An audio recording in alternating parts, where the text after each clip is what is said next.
Oh. Who is he? The masked man. Om Sahana Vavatu Sahano Bhunaktu Sahaviryam Karavavai Tejasrinavati Tamastu Mavidvishavahai. Om Shanti Shanti Shanti. May Brahman protect us. May he guide us and give us strength and right understanding. May love and harmony be with us all. Peace, peace, peace. All right, now, unveil. Well, I would like to give a little offering here, Swami. Can you? Oh, I know you. I've Yes. seen you for quite a while. I know you. I used to know you when I was very young. Yes. And you were somewhat younger, as I recall, even than that. Just for fun, I wanted to start out with this one. Let's see if...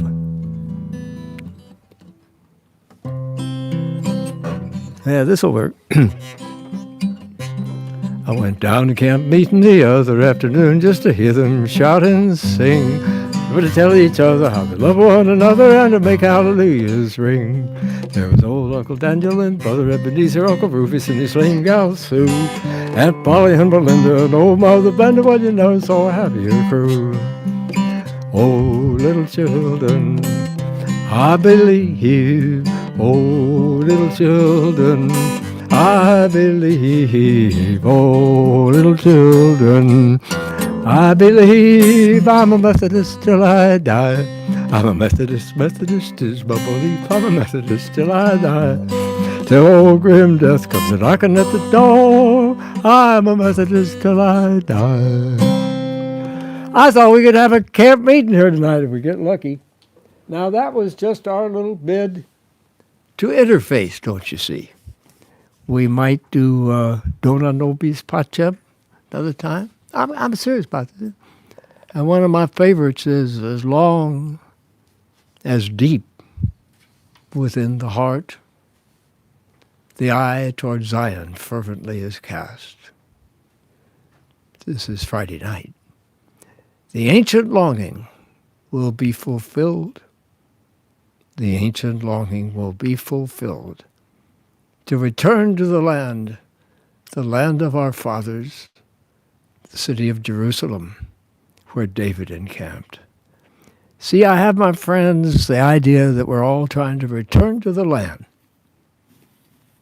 of our Father. And that, in fact, our main job, as the Swami said in one of his talks on Sunday not long ago, Swami Abhedananda, that our very life is a journey to infinity. So we have the practical, the practitioning, the production side of our spiritual life, and we have the yearning. As Swami Brahmananda said, why did God create us? It's the last sentence in his wonderful book, The Eternal Companion. To love God, that we may love him. And he says earlier, to know him, to see him, that is light, and to love him. To become one. To realize our oneness with God. Swami, what are we up to tonight? What are we going to do with it? I'm up to about 5'8", but I don't think I'm getting any taller, so that's probably about it. But we're reading in steps toward, should it be towards or toward? Could be either one. Either one. Toward realization. On page 435, if you're following along, I think it's volume 6 of Swami Abhedananda's complete works. I can't pass out a copy except for maybe a couple people that are here, but you could pass out, but I could pass out, yes. Copy that. The divine ideal, it says, is free from all limitations. Wherever there is limitation, there is the imperfect manifestation of the divinity. Therefore, if we wish to harmonize our character with the divine ideal, we must remember that the divinity is free from all limitations, while we are crippled by the conditions under which we are living, and our attempt should be to rise above and remove all limitations which prevent the manifestation of divine power to realize the emancipation of the soul. Holding that ideal before the mind, we must march onward toward the goal. Each individual soul, being a spark of the huge bonfire, you got it? Yeah, turning the page. Bonfire of the divinity is of a similar divine nature. If you go to your innermost depths, there you will find the eternal spark within you. Behind the ego, there is a spark, and that spark is immortal and divine in reality.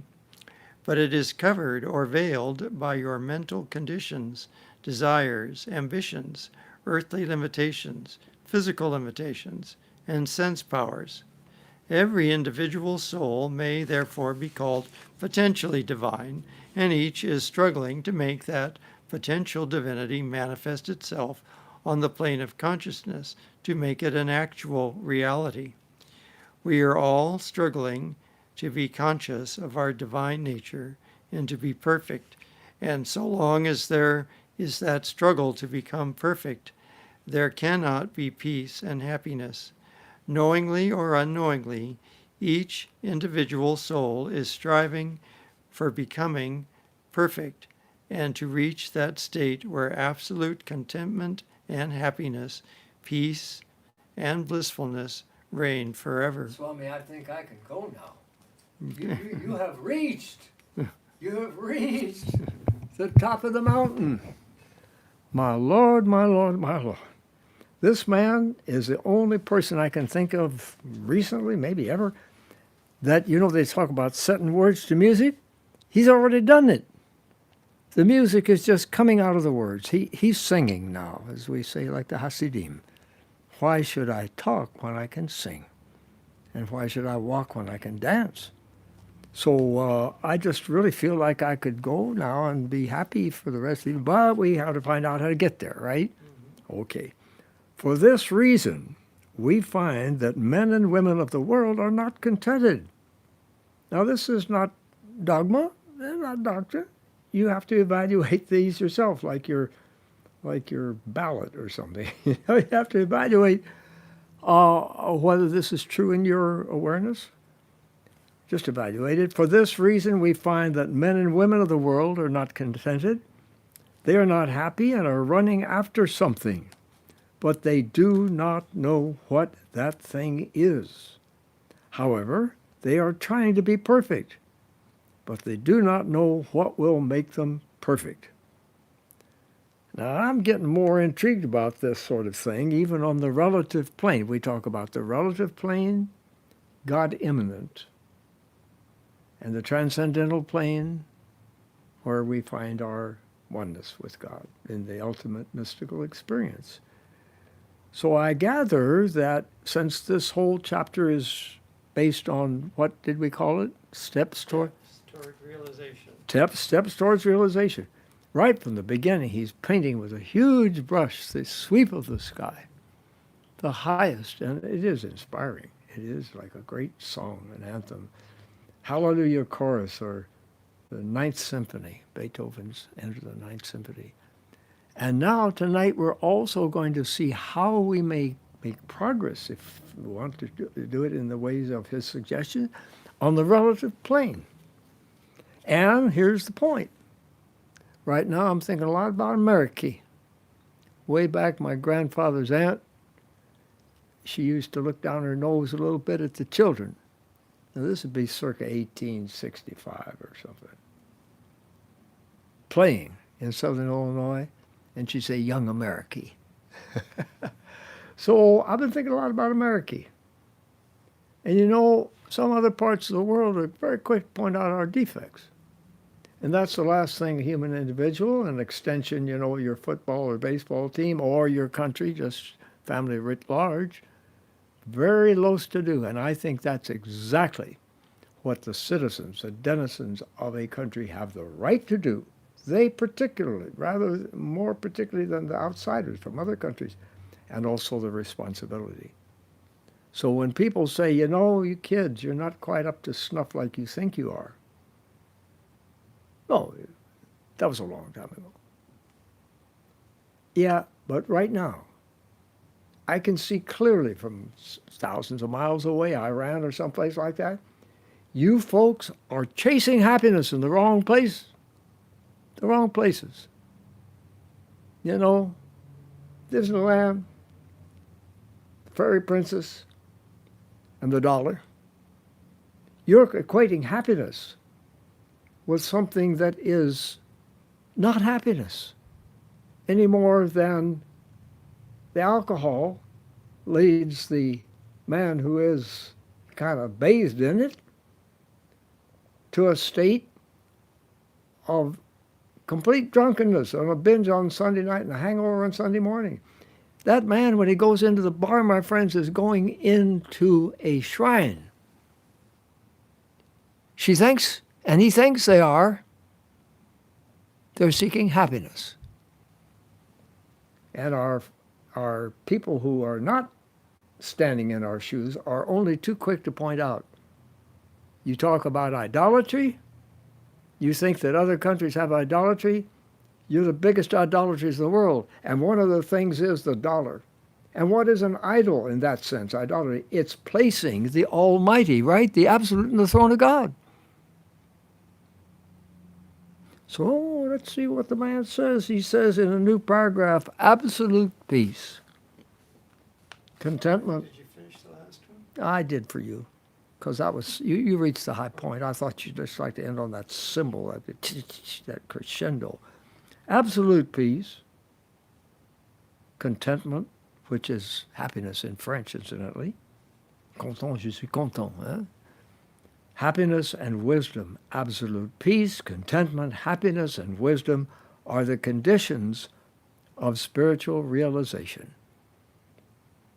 Now, either that means the necessary preconditions or the state, we'll find out what he's saying along the way, as the splendor and most glorious illumination of the dawn herald the immediate rising of the sun above the horizon, so all these saintly qualities, purity, contentment, chastity, tranquility, disinterested love for all. That may be the only way we can have love for all. To love some substratum, the Brahman within. You remember Will Rogers? He said famously, I never met a man I didn't like. Well, our friend Lou Ayres, he was a very spiritual man. And so what he was given to give the talk over at the Motion Picture Academy, Arts and Sciences, for Will Rogers' 100th birthday. And he said, when Will Rogers said, I never met a man I didn't like, it had to be, according to Lou Ayres, spiritual, as when the person in India greets you from the heart and says, Namaste. The God within me salutes the God within you. So, saying disinterested love for all, trying to see the best qualities, and if nothing else, say, well, I don't want to lie in the gutter like he's doing from his binge overnight. Non-attachment to material things. Now he's getting to it. It's beginning to get shiver time here. And perfect wisdom are the signs which herald the rising of the divine sun, that's capital D, upon the horizon of the individual soul. Swami, I'm throwing the football to you.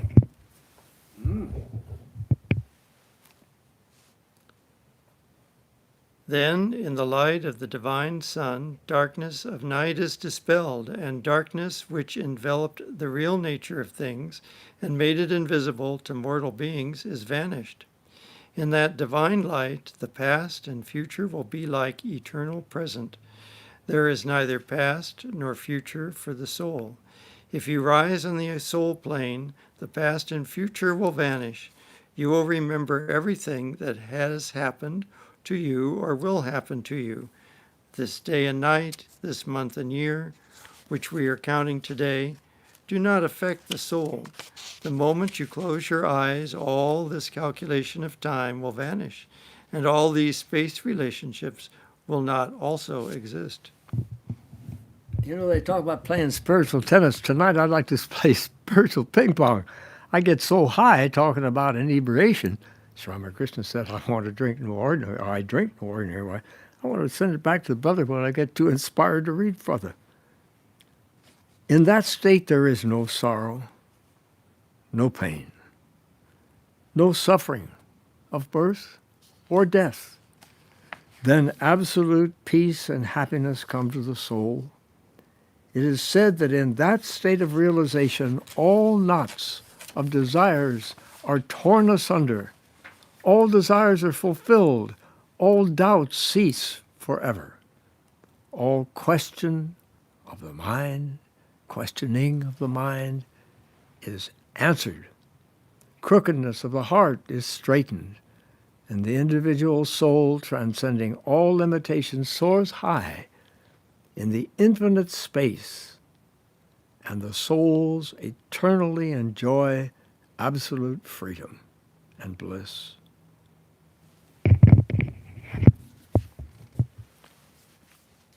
The souls which have reached spiritual realization are conscious of God the Absolute and lose the sense of I, me, and mine. That to which we cling now is the sense of I as an individual, as a son or a daughter. That will not exist. Then it will die. But by the death of this limited I, we lose our identity with the mortal body. This identification is only a false consciousness of the soul. It is like the state of an actor on the stage who thinks of himself as impersonating some other being.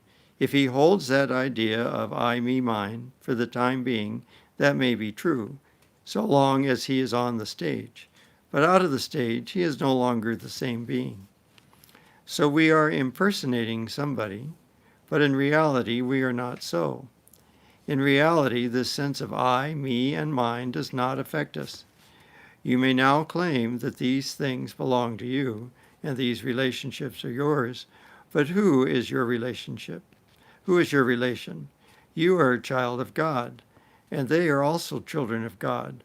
Why should you claim them as yours simply on the account of some earthly relation or blood relation? Blood relation does not produce any effect upon the soul. All souls are children of God. We're just having sandwiches here tonight, a little sandwich. In that state of God realization, the individual soul, tracing the source of the individual will to the universal will, resigns itself. Tracing the source of the individual will to the universal will, capital U, capital W, resigns itself and lets the divine will work through the individual will. It then becomes the playground of God. Let's take it back.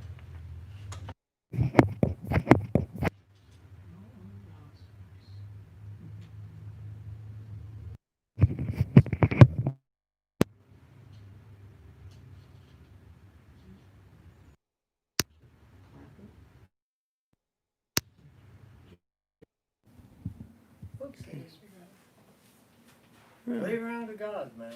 And we have at least two people here, Jerry and Rig, and Mike. Mike and Jerry. Yeah, Mike and Jerry. Okay.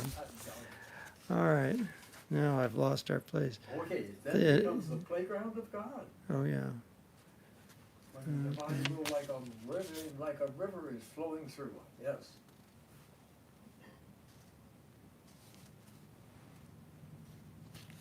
Bottom paragraph, you get the second sentence. Oh, yeah. Self-resignation comes to the soul, and in that self-resignation, the free soul does not lose anything, but gains infinite power and is stronger in its will and energy than it was ever before. In that state of revelation, inspiration comes to the soul. The knowledge of higher truths then comes. This state is called by different names. Some call it communion of the individual soul with the Heavenly Father. The Christian mystics of the Middle Ages and the Mohammedan Muslim Sufis describe it as a state of ecstasy, while the Buddhists call it nirvana. The attainment of perfect emancipation or freedom of the soul and the cessation of all sorrow, misery, and suffering which comes from birth and death. Some say that nirvana is a state of void or nothingness, sunyata, but that is not correct, as nirvana is a positive state of thatness or suchness, tatata. In the science of yoga, it is called samadhi or superconsciousness. The names may vary, but the meaning and ideal are the same. Alrighty. Now you see, my friends, we'll roll up our sleeves. I'm going to get in the flour. We're going to bake bread. Not break bread. We can do that after we bake it. And that's why we came tonight. Now the question arises, how can this realization, or nirvana, capital N, be attained? And incidentally, the Japanese, the Zen, they call it Satori. And I do want to remind our friends that may have forgotten, we may have forgotten as after slumber, that we ourselves, that is to say, our mystics in the West, in the English language, have called this state and this yearning, this goal, this end and completion of the pilgrimage of life, their union with God. That's what the mystics of the West are seeking. It may sound strange. Well, what are the steps for, it says, what are the steps for the attainment of this superconscious state? That's what the chapter is about. In answering the first question, how can it be attained, Vedanta says that realization or nirvana can be attained in perfect silence. As if silence is the matrix.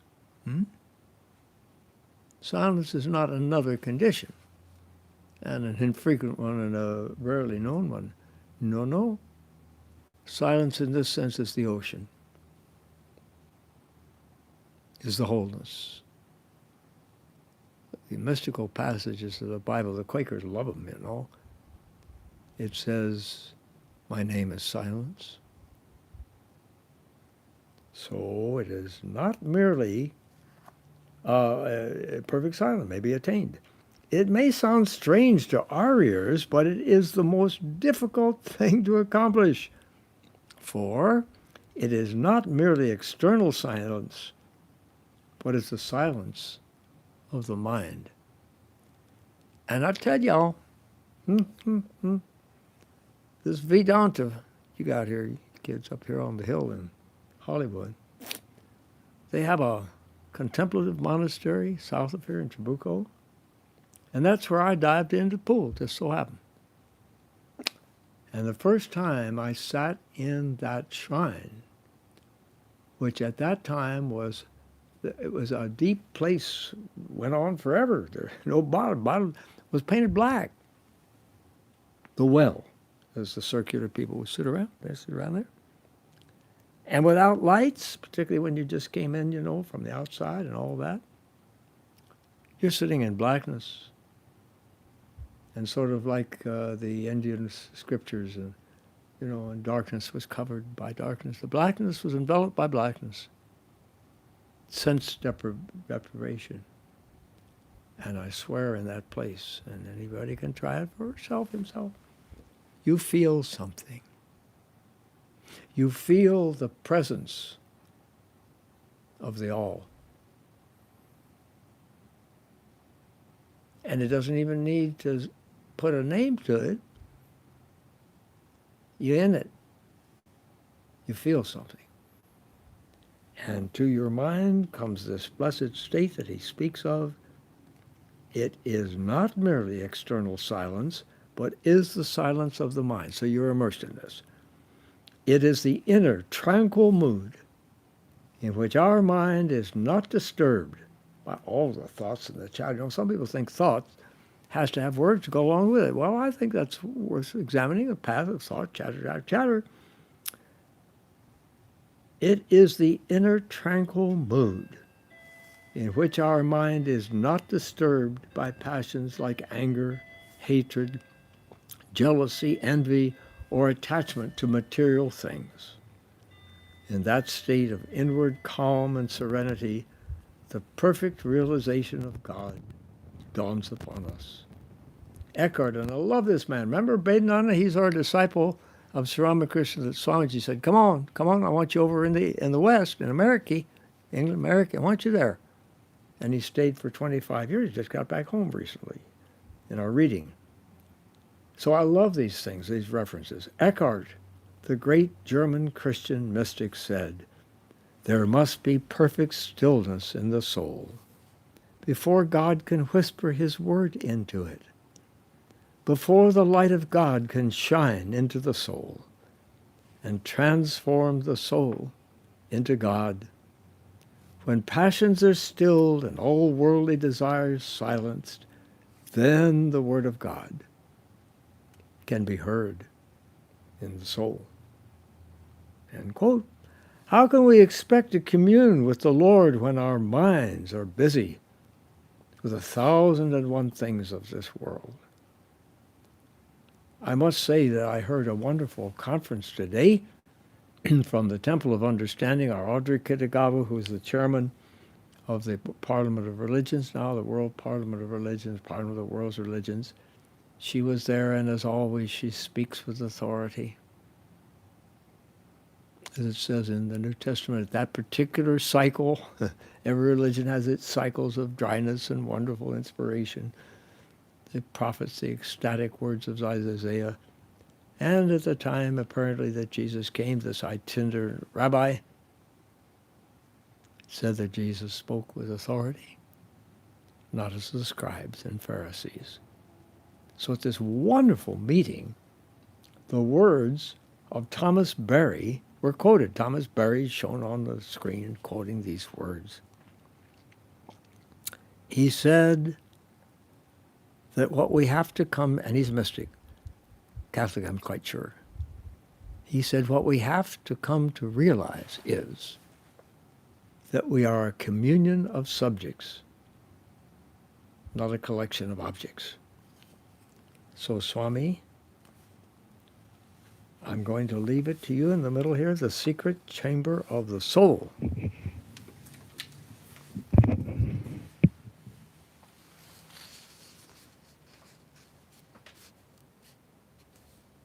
The secret chamber of the soul of a man or woman is packed up from the floor to the ceiling with worldly thoughts and ideas, with urges and passions of the flesh, and there is not an inch of space left vacant, and still we wonder why God does not come to us. Why do we not commune with the Lord? How can we expect to invite the divine guest in that crowded room where there is not an inch of space to receive him? Even if God comes into such a crowded room, he would not find a place for him, and so he would turn away. There would be no room for God. We never think for a moment, where shall we receive him if he comes to us? Have we cleaned our inner chamber? Have we made it vacant to receive him? No, we do not think of that. Our eyes are closed. We cannot see things and understand the conditions. A seeker after realization should, therefore, first of all, clean the sacred chamber of his soul, and should remove all those things which have taken possession of the space. We should cleanse the floor by tears of repentance for the wrongs committed during ignorance. He should employ the guard of right discrimination to keep a constant watch and prevent impure thoughts and unholy ideas from crossing the threshold of that sacred chamber.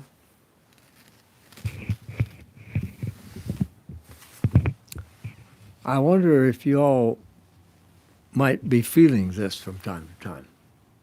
You understand there's a phenomenon when a superluminary comes into the world. That person will have disciples, and they will have disciples. So those first 3 generations, we have seen the 3rd generation here in America. And our teachers, this 3rd generation, were disciples of the disciples of Sri Ramakrishna, a superluminary, as averred to by the people of India, all kinds of people, not just one group. So the closer you get to the shower of mystical splendor that comes into the world with these superluminaries, women and men, they're always come in pairs in India. The disciples are speaking very simply. Now we have the, whatever, the the tradition here, the spoken tradition, that all of Sri Ramakrishna's 16 disciples experienced Nirvikalpa Samadhi, their total union with God. That's our modus vivendi. And we believe that because our teacher, who was one of those 3rd generation Swamis, the disciple of Swami Brahmananda, founded this place, he said so, he thought so, so it's good enough for me. This man is a knower of Brahman, Abhedananda. And I think perhaps Swami Abhedananda and I might both concur, we might be able to assent from our own feelings inside, that he's very articulate. Vivekananda, in all 9 volumes, doesn't make one mistake that I know of in English. Now, you can say, well, maybe it was edited. Maybe it was edited. But I would prefer to believe that this wonderful young Calcutta boy who had an English educated Scotsman were teaching him this, that, and the other, he learned the modern Western English view of the universe and all. That was the thing he had to work through. He wasn't going to say nothing to anything until he'd experienced it himself that Sri Ramakrishna might be saying. So here, Abhedananda, and I believe that Swamiji really had a firm grasp of the English language. These mistakes, incidentally, are typographical mistakes that we're finding in the, that's why we got our pens out sometimes. What he's saying is so simple. And even by the next generation or 2, we find, boy, it gets kind of complicated, like scratching your left ear behind your head with your right hand. I mean, it's not that they mean to be, but it's just that they have to say, we have reading in the morning for breakfast, my gracious, we knew that man, we love him dearly. He just repeats himself 5 or 6 times, and he probably doesn't even know he's doing it. Well, all this man feels he needs to do is say it once. And here we go. He said,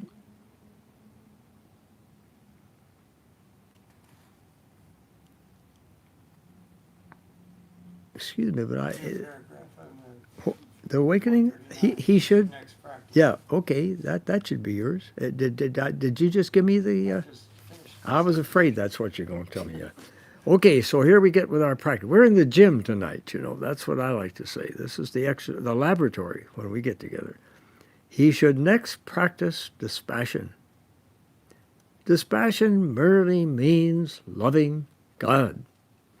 One of the most difficult, probably the most difficult thing we have to deal with, I mean, we personally, but also people coming to Vedanta from outside, is the word renunciation.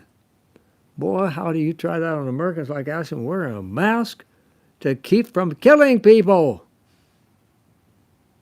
People who have not worn masks during this pandemic violence, it's an awful thing to say. I was going to say they've killed people. I'm going to say people have died by the tens of thousands because these people were too full of themselves with stubborn ignorance. As we found out more and more and more, our scientists did, that yes, wearing a mask prevents death. they still have such a tiny number of people who have died in South Korea and Vietnam. In Vietnam, I think you could count them on the fingers of two hands. You know the place that has the least coronavirus in LA tonight? Hey, man, this doesn't bring you to tears. I don't know what will. It's little Saigon. Why? Because we Americans, hey, nobody's going to tell us what to do. We're independent. How independent can you be when something that is not technically actually alive, it's a strand of DNA and RNA and what rolling falling out loose like a parasite trying to land on you and me? You're going to be independent, huh? This hurts me deeply. And I have trouble staying still. When we started talking about this, it was a lecture on Jesus, actually. I said at that time, there are 14 preachers. God love them. God bless them. One of them's in Africa that are dead today. That was early on. That was months ago, not last summer. And one of them said, I ain't going to die. God needs me. That's the idea, see? I'm too close to God. Well, my friends, there's a point at which stubborn ignorance becomes just simply that. And I don't want to lose friends in spirit family. But my God, when are we going to wake up? Through the God-given intelligence that we have, how to find God. And we're hearing some of the steps right now. So it says he should next practice dispassion, renunciation, that word we can't stand as Americans. Nobody's going to tell me what to do. It merely means loving God. That's what it means. Well, if God is such an abstraction to you and me, like some star just out of the reach of dimness we can't quite see. Incidentally, Swami, right before dawn, 4 of the planets are up big and bright. It's like in Texas. No, it's Venus and it's Mars is very bright, brighter than Jupiter. And Jupiter and Saturn's up there, as bright as it can be. And they're all up. But the stars that are just below our visibility, as he says, you know, that wonderful ocean of light that we are immersed in, 7 sextillion stars, or septillion perhaps. I mean, 7 sextillion stars anyway, in the observable known universe. An ocean of light. And we can't see it. So, of course, it must not exist. Well, renunciation merely means that we've come to the intellectual understanding that God is shining infinity. And that light that we can't see, that love that we can barely feel, just to turn to it and not love God as some object, something far off, way out there and beyond time. Hey, I'm saying try it.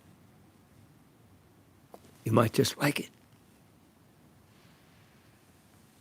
Take 1 step to God, God takes 10 steps to us. We want to love God. God says, you love me because I loved you first. God is like a mother to us. And yes, Jesus said, Daddy. That's the word he used, Daddy. The mother loves the child, the baby, who is totally dependent on the mother. What are you going to say? 10 times more? 100 times more? There ain't no number. And that great attractor, as we spoke of the other night, some bunch of galaxies out there pulling on us, is God. So we're not giving anything up by renouncing. By renouncing, we mean, hey, I'm going to love everything, the whole enchilada. I'm going to love God and you and you and you and yes, you that caused me such pain when you came here, all messed up. And I didn't know if you're going to make the night through sleeping under a tree. And oh yes, when you were sober, you were so wonderful and deep. You were a nurse, weren't you? A male nurse in China, I remember. And I remember how when you were sober, you were wise. You knew your condition of alcohol dependency. I remember asking this young man one time, what would you like? Is there anything we can do for you, man? What would you like? And he looked up with this childish, ingenuous look and laughed and said, world peace?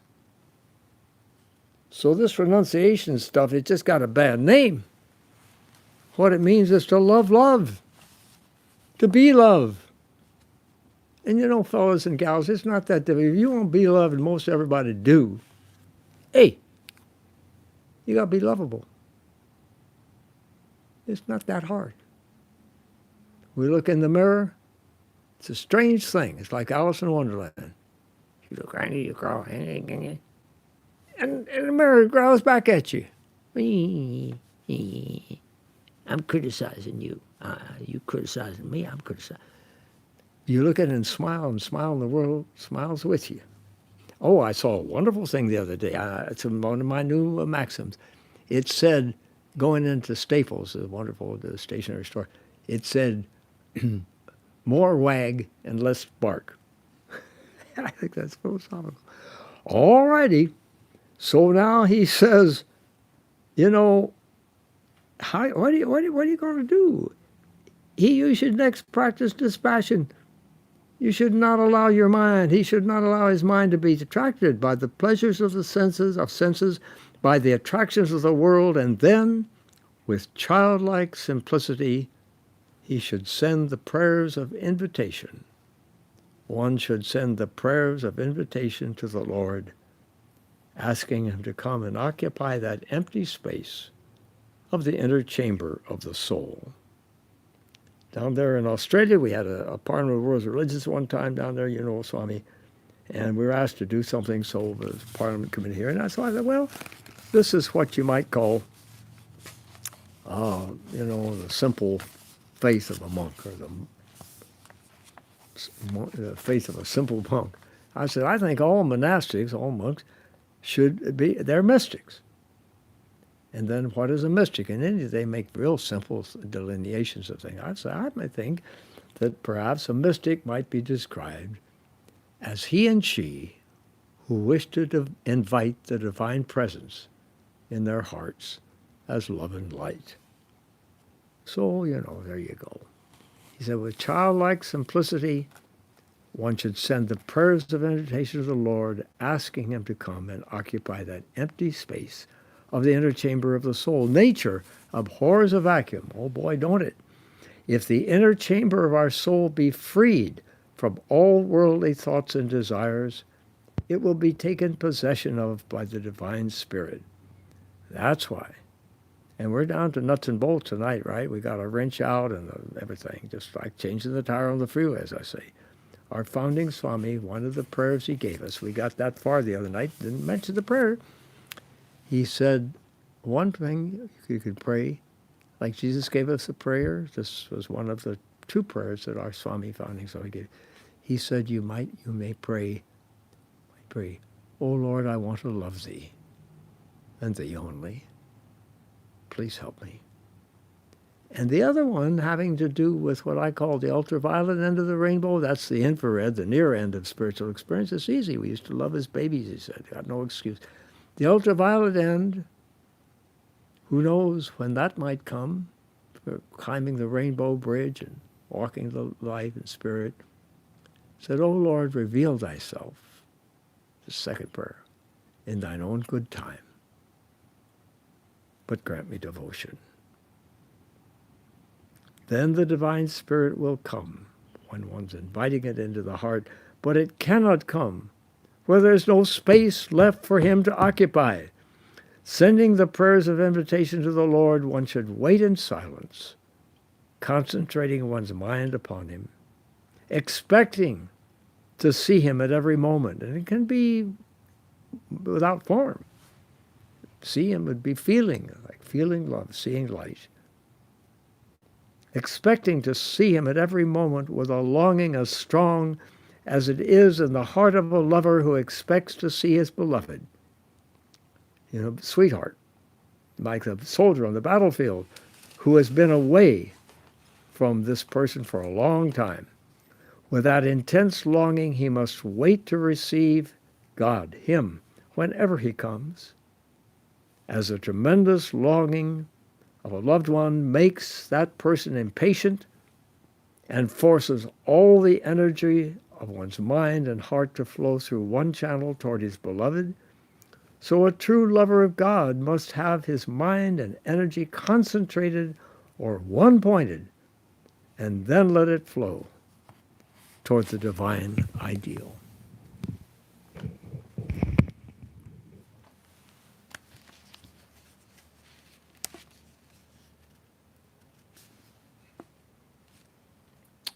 With that intense longing, near the end of the paragraph. With that intense longing, the soul will transcend all limitations and will be able to commune with the Lord. The stronger the longing, the quicker is the realization. We must have intense longing first, but that longing will not come to the soul which has not been awakened. The awakening of the soul is the first step in the path of realization. The soul must be awakened from the sleep of self-delusion. We are now sleeping the sleep of self-delusion. We must wake up and see things as they are in reality, and not as they appear to be. This awakening of the soul is called in Sanskrit pratibha, the first step in the path of realization. When the soul is awakened, it begins to see how far the animal nature leads us, and what is the next step, where we are going, what we are doing, what all this means. Then the soul tries to live a moral, spiritual, and religious life. Righteous life. It tries to correct its errors and to purify its inner nature. Ready? Yes, I guess so. But I'll try to I think I've got the swing of this. Yeah, they got the swing of it. This is a new paragraph, see? The purification of the heart or mind, chitta suddhi, is the next step. It is the state of the neophyte. I don't know. I don't want to be too little about this stuff, but I think we can all wake up in the morning and at least with the simplicity of a child, the ingenuity of a child, think of ourselves all as babies. For the day, we're babies for the day. Paul said we should die daily. I think we should be born daily, born again. We should live daily for the expectation of feeling the presence of the Lord. So it's the state of the neophyte. The awakened soul becomes a neophyte when he purifies his heart. The purification of the heart or mind is possible when we have controlled our animal propensities, when we keep them down, rise above them, and conquer them.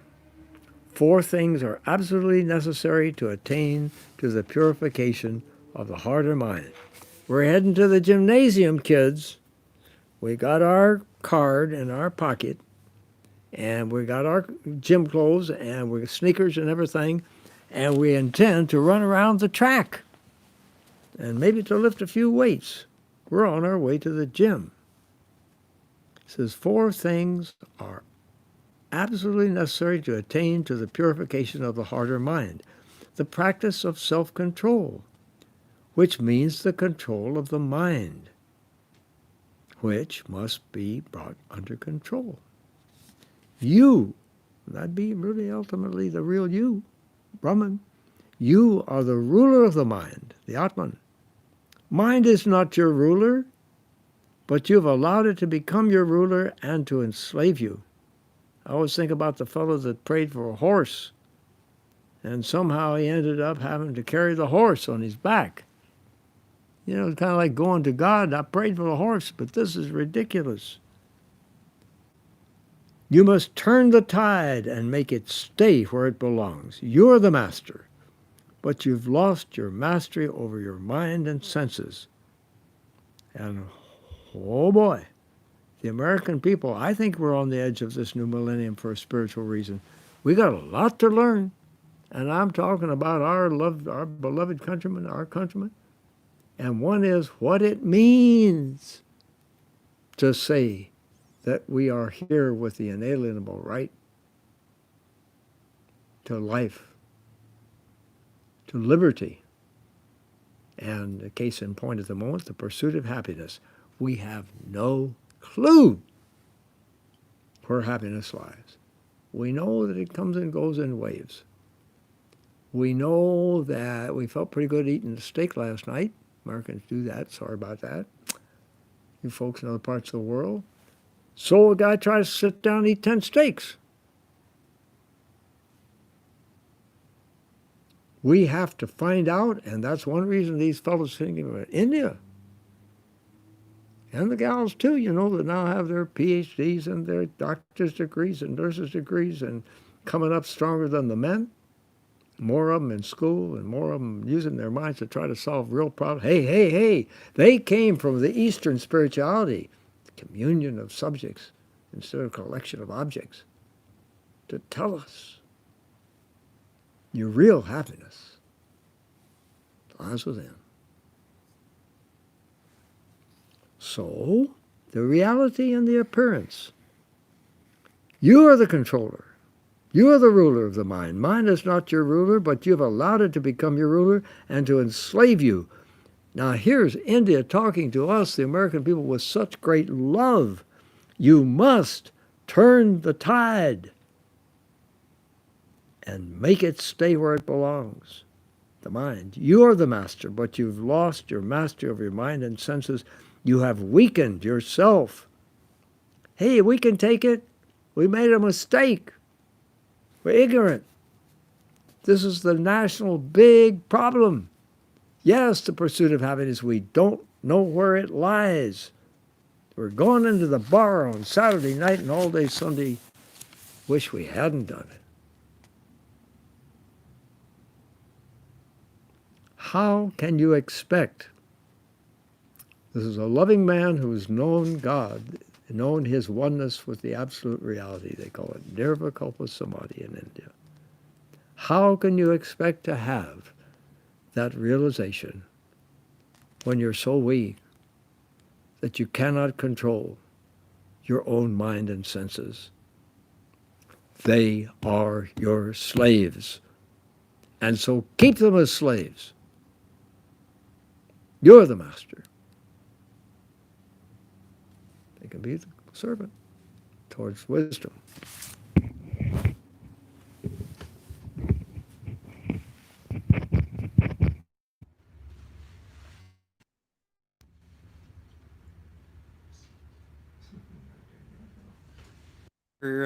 What the fairy queen said to the fairies in Iolantha. Oh, yeah, tell me that.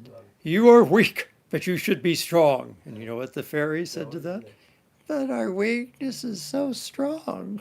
Oh, they said that. He and I happen to be addicts about Gilbert and Sullivan, the grandfathers of the American musical comedy. And we just love it.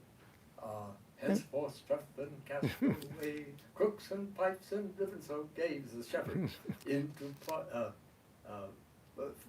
flint and lands that fleets and flax and lands that flint and low, or into Parliament you shall go. Well, we're going into the real field, my friends. And it is Parliament. You know what it is? It's government. It's self-rule. And you know what we do for each other without even knowing it?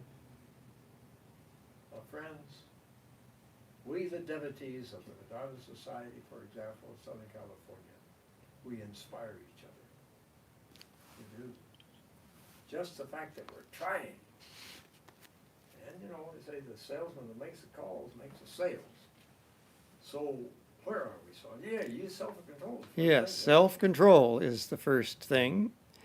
Then comes the practice of truthfulness, because the eternal truth cannot, capital T, cannot be attained by falsehood. We must be true to ourselves first, then true to our neighbors, next to humanity, and finally to God. Are we true to ourselves? No. Are we true to our real nature? No.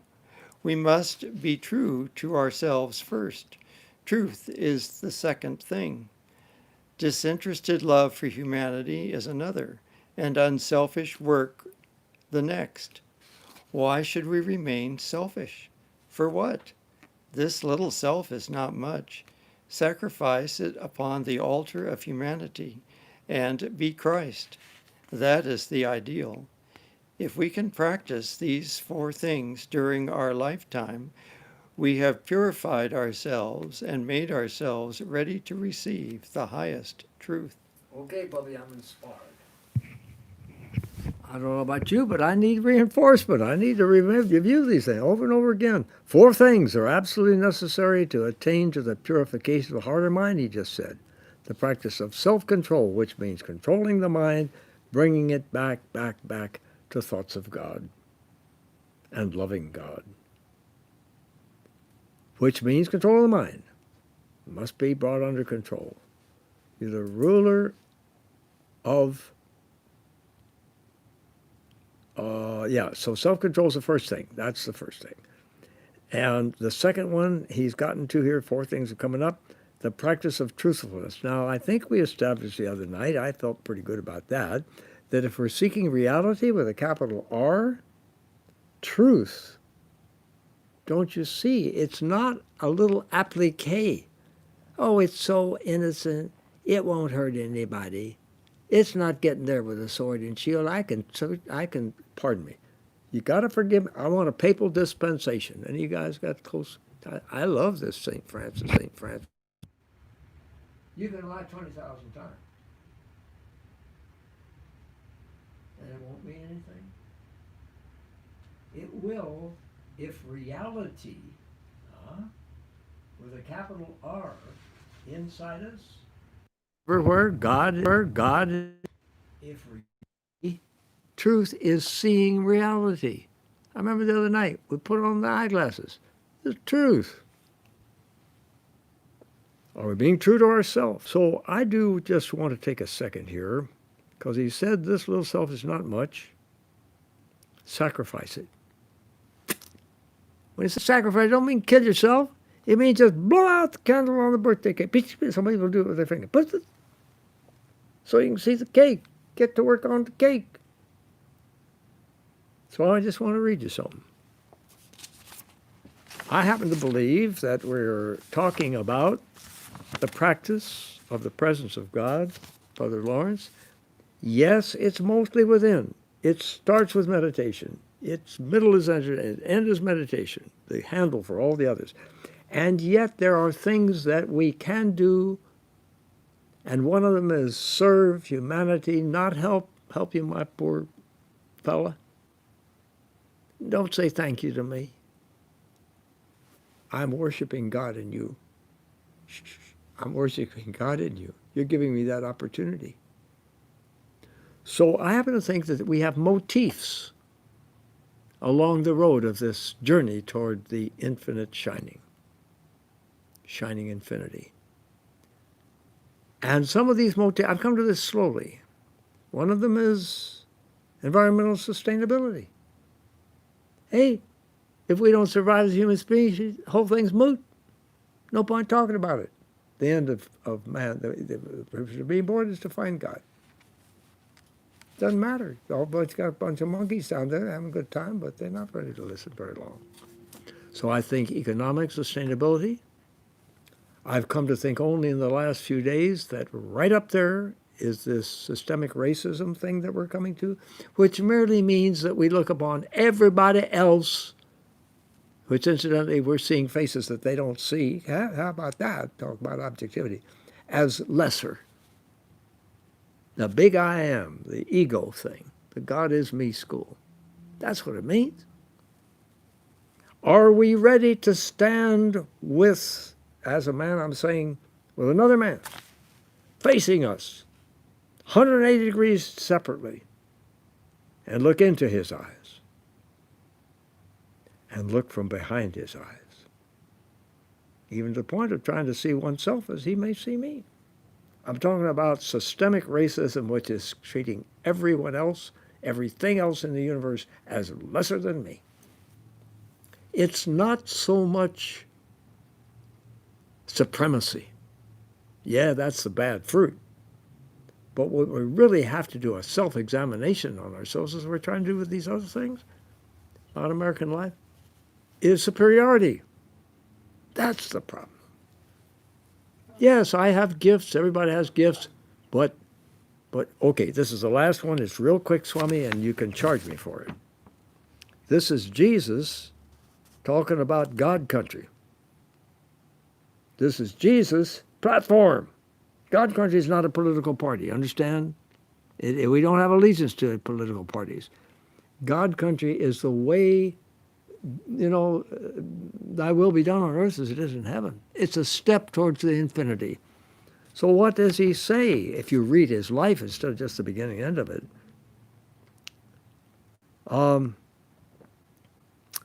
When the Son, capital S, of man shall come in his glory, and all the holy angels with him. This is Jesus speaking now. Then shall he sit upon the throne of his glory, and before him shall be gathered all nations, and he shall separate them one from another, as a shepherd divideth his sheep from the goats. The third thing I think is our motif is interfaith harmony. And he shall set the sheep on his right hand, but the goats on the left. Then shall the king, capital K, say unto them on his right hand, Come, ye blessed of my Father, inherit the kingdom prepared for you from the foundation of the world. For I was an hungered, and ye gave me meat. I was thirsty, and ye gave me drink. I was a stranger, and ye took me in. Naked, and ye clothed me. I was sick, and ye visited me. How about now? I was in prison, and ye came unto me. Then shall the righteous answer him, saying, Lord, when saw we thee an hungered, and fed thee, or thirsty, and gave thee drink? When saw we thee a stranger, and took thee in? Immigration? Or naked, and clothed thee? Or when we saw thee sick, or in prison, and came unto thee? And the king shall answer and say unto them, Verily I say unto you, inasmuch as ye have done it unto one of the least of these my brethren, you've done it unto me.